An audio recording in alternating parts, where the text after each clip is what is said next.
Welcome back दोस्तों। One piece का latest chapter 1183 आ चुका है, जो कि सही में काफी क्रेजी है, क्योंकि लेटेस्ट चैप्टर ने ऑनेस्टली एक ऐसा फ्लैशबैक स्टार्ट किया है जो फ्यूचर में ब्रूक के कैरेक्टर को कम्प्लीटली रीडिफाइन कर सकता है। क्योंकि इस चैप्टर में हमें सिर्फ यंग ब्रूक नहीं दिखता, बल्कि एक फॉरगेटन किंगडम, एक मिस्टीरियस प्रिंसेस और एक ऐसी ट्रेजेडी का बिगिनिंग दिखाया गया है जिसका कनेक्शन शायद डायरेक्टली मैरिजवा से भी हो सकता है।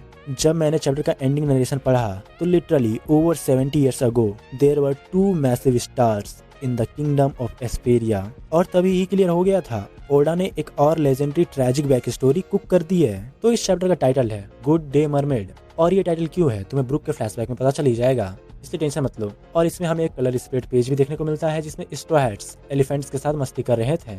चैप्टर वहीं से कंटिन्यू होती है और इस बार ओडा ने लिटरली पूरा बैटलफील्ड ही हिला दिया है। एक साइड ईमू वर्सेस लूकी का डेडली क्लैश, दूसरी साइड रेन गॉड ज़ादा का टेरर, और एंड में ब्रूक का 70 साल पुराना इमोशनल फ्लैशबैक। मतलब चैप्टर 1183 एक रोलर कोस्टर होने वाला है, इसलिए टाइम को बिना वेस्ट किए अपन चैप्टर को स्टार्ट करते हैं। सबसे पहले चैप्टर ओपन होता है ईमू और लूकी के ऑनगोइंग बैटल के साथ। पूरा एटमॉस्फेयर डार्क हो चुका है, स्काई क्रैक हो रहे हैं और ब्लैक फ्लेम्स हवा में घूम रहे हैं, और ईमू डायरेक्टली लूकी और राग्नीर की तरफ देख के एक डेंजरस लाइन बोलता है। ईमू कहता है कि राग्नीर, तुम काफी लंबे समय से किसी ऐसे पर्सन का इंतजार कर रहे थे जो मुझसे बदला ले सके, क्यों है ना। और यहाँ एक इंटरेस्टिंग चीज नोटिस करने लायक होती है, ईमू राग्नीर को एक अजीब नाम से बुलाता है, नोशिया या फिर नोशी। ट्रांसलेशन थोड़ा अनक्लियर है, इसलिए पॉसिबल है कि ऑफिशियल ट्रांसलेशन में इसका नाम कुछ और निकले, बट क्लियरली इस नाम के पीछे कोई ना कोई हिस्ट्री तो जरूर है।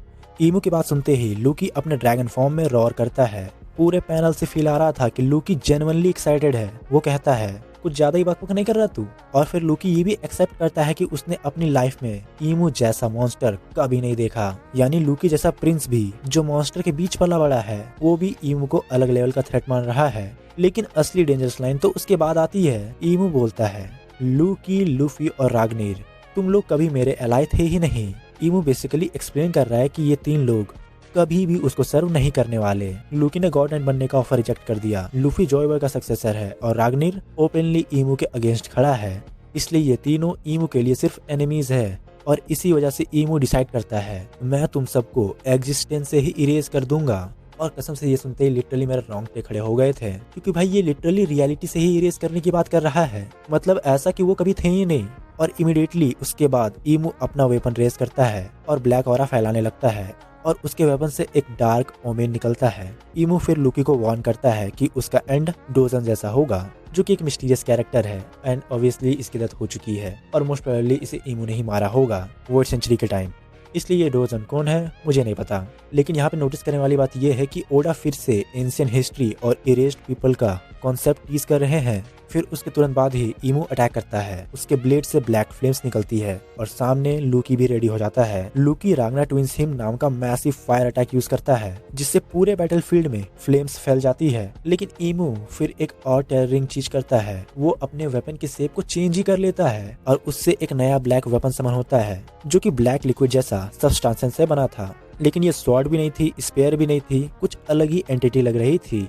अब आई डोंट नो कि वो क्या है। और जब लूकी का अटैक उस ब्लैक ब्लेड से टकराता है तो फिर बूम, पूरा पैनल डिस्ट्रक्शन से भर जाता है। और ऑनेस्टली ये फाइट का स्केल कार्डो वर्सेस लूफी से भी कई ज्यादा बड़ा है और कुछ ज्यादा ही एक्साइटिंग फील भी हो रहा है। फिर सीन शिफ्ट होता है वेस्ट विलेज की तरफ, और यहाँ रेन गॉड ज़ाज़ा ऑलरेडी केओस मचा रही है। सब कुछ डिस्ट्रॉय करके सारे जाइंट चिल्ड्रंस उसने कैप्चर कर लिए हैं। उसका पूरा बॉडी वाटर से बना हुआ है और वो बच्चों को अपने वाटर आर्म के अंदर एब्जॉर्ब कर ले रही है। यहाँ पे सारे पेरेंट्स होपलेस महसूस कर रहे थे। रिप्ले और बाकी जाइंट्स डेस्परेटली बच्चों को बचाने की कोशिश तो कर रहे थे, लेकिन चॉपर उनको रोक रहा था। वो कहता है, तुम लोग अभी मूव भी नहीं कर सकते, ब्लड ट्रांसफ्यूजन कंप्लीट नहीं हुआ है। यहाँ पे चॉपर क्लियरली वार्न करता है कि अगर जाइंट्स अभी फोर्सफुली मूव करेंगे तो वो मर भी सकते हैं, लेकिन पेरेंट्स के लिए बच्चे सबसे ज्यादा इंपॉर्टेंट होते हैं। रिपेली डायरेक्ट बोलती है, मुझे फर्क नहीं पड़ता कि मैं बचूं या मरूं, लेकिन मुझे अपने बच्चों को बचाना है। और ऑनेस्टली ये लाइन इमोशनल भी थी। उसके बाद जाइंट्स मूव करना स्टार्ट करते हैं, लेकिन ज़ाज़ा बारिश और फ्लड क्रिएट कर देती है। पूरे एरिया में पैनिक फैल जाता है। तभी किलिंगम ज़ाज़ा को ऑर्डर देता है, 7 चिल्ड्रन आ चुके हैं, अब मूव करो। जिससे मुझे ऐसा लग रहा है कि वो लोग जरूर कोई ना कोई रिचुअल प्लान कर रहे हैं। लेकिन तभी वहाँ पे सांजी आ जाता है और जाजा को देख के शॉक हो जाता है, जो कि ऑब्वियस है। फिलहाल यहाँ पे सीन शिफ्ट होता है और हम लोग देखते हैं कंको को। और सच कहूँ तो यहाँ पे एक बहुत बड़ा रिवील होने वाला है। गंको उसी जाइंट आइस क्यूब में फंसी हुई है, क्योंकि तुम्हें याद ही होगा रागनीर ने गंको को फ्रीज कर दिया था और ईमू ने उस आइस को डिस्ट्रॉय करने की भी कोशिश की थी, लेकिन शॉकिंगली आइस पर एक स्क्रैच भी नहीं आया है। मतलब रागनीर की आइस पावर इतनी पावरफुल है कि ईमू तक उसे डिस्ट्रॉय नहीं कर सकता, जो कि सच कहूँ तो लूकी के पावर लेवल को और भी बढ़ाती है और ये रागनीर के लिए बहुत बड़ा फीट भी है। और वहाँ पे ब्रूक, नामी, जिम्बे और फ्रैंकी प्रेजेंट होते हैं। उसो ब्रूक से पूछता है, तुम उस लड़की को जानते हो क्या? तो ब्रूक का एक्सप्रेशन देख के सबको डाउट होने लगता है। ब्रूक स्लोली रिवील करता है, वो मेरी एनिमी नहीं है, वो कोई है जिसे मैंने कभी दोबारा देखने की उम्मीद नहीं की थी। और सच कहूँ तो यहाँ पे मिस्ट्री और भी डीप हो जाती है। ब्रूक बोलता है, अगर वो सच में वही है तो अभी उसकी एज 77 होनी चाहिए, वो इतनी यंग कैसे हो सकती है? तो नामी इमीडिएटली बोलती है कि शायद वो कोई और हो, लेकिन ब्रूक रिवील करता है वो लड़की उसके होमलैंड की प्रिंसेस थी, प्रिंसेस सूरी। और यहीं से पूरा फाइंड अप एक्सप्लोड हो गया है। ब्रूक के पास्ट का फाइनली मेजर रिवील मिल गया।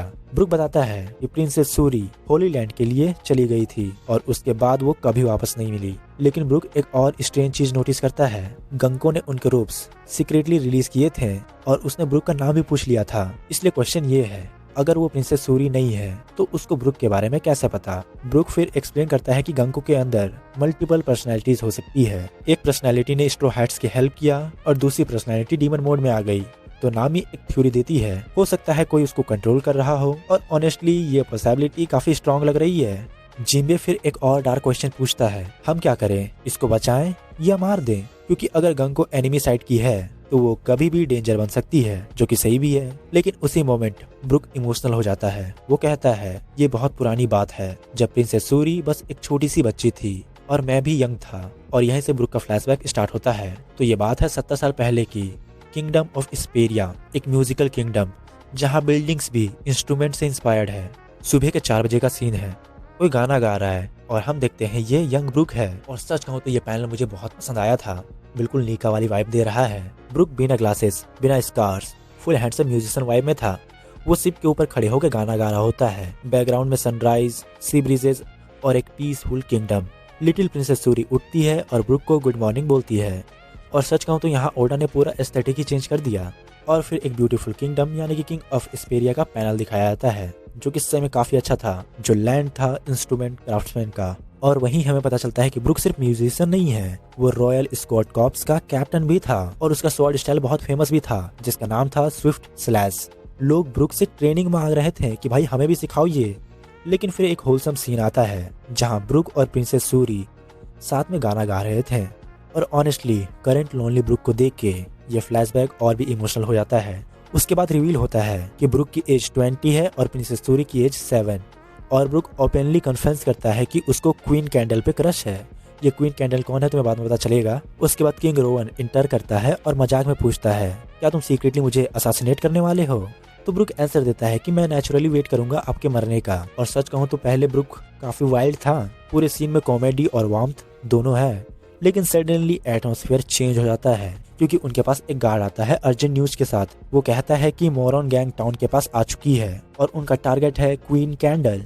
और तभी रिवील होता है कि गैंग का बॉस क्वीन कैंडल को ऑब्सेस्ड लवर की तरह परस्यू करता है और रिजेक्ट होने के बाद वो बार बार अटैक करते रहता है। ओपेरा हाउस के बाहर गैंग्स केओस को क्रिएट कर रही थी, तभी वहाँ एक रॉयल गार्ड को डायरेक्टली शूट कर दिया जाता है, जिससे सिचुएशन काफी टेंस हो गई थी। लेकिन ब्रूक कामली बोलता है, चिंता मत करो, मैं उनसे ऑलरेडी मिल चुका हूँ। और फिर ओडा एक इंसेन रिवील करते हैं। गैंग मेंबर्स को रियलाइज होता है कि वो ऑलरेडी कट चुके हैं। ब्रूक ने पोर्ट पे ही उनको स्लैश कर दिया था, इतना फास्ट स्लैश की उनको अब तक पता भी नहीं चला। और सच कहूँ तो ये इंसेन था भाई। और यहीं से ब्रूक का लेजेंडरी टाइटल रिवील होता है, द हमिंग ब्लेड, एक ऐसा स्वॉर्डमैन जो एनिमीज को कट करता है और उन्हें पता भी नहीं चलता, उन्हें रियलाइज भी नहीं होता। और चैप्टर एंड होता है क्वीन कैंडल के गॉर्जियस पैनल के साथ। नरेटर एक्सप्लेन करता है कि उस वक्त इस्पेरिया एक पीसफुल किंगडम था और उस किंगडम के 2 ब्राइट स्टार थे, क्वीन कैंडल और यंग ब्रूक। और last line, Brook is the days of youth. और सच कहूँ तो ये फ्लैशबैक काफी इमोशनल होने वाला है। अभी तो हमें कुछ ही बात पता चली है, अभी आगे और भी पता चलेगा। लेकिन हाँ, चैप्टर यहीं तक था और सच कहूँ तो काफी क्रेजी चैप्टर था। और खुशखबरी ये है कि अगले वीक कोई ब्रेक भी नहीं है, तो टेंशन वाली बात नहीं है।